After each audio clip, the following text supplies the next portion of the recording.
पोरांची का नाही सुट्ट्या चालू आहेत. आता काही दिवसांवर शाळा चालू होतील म्हणून या पोरांना बोलले थोडा वेळ अभ्यासाला बसा.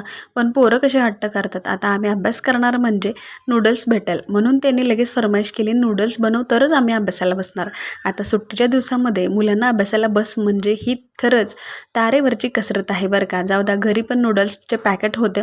आता याला मी कढईमध्ये पाणी ओतलं आणि पाणी उकळल्यानंतर या नूडल्सला टाकून छान असं उकडून दिलं. आता हे उकडल्यानंतर चाळणीमध्ये काढून घ्यायचे आणि कढईमध्ये 1 चमचा तेल टाकायचे, उभे कांदे कट करून टाकायचे, शिमला मिरचीसुद्धा होती तीसुद्धा कट करून टाकली. तर माझ्याकडे सोया सॉस आणि चिली सॉस संपला होता, त्यामुळे इथे मी एक आयडिया केली, ती म्हणजे हक्का नूडल्सचा मसाला ॲड केला.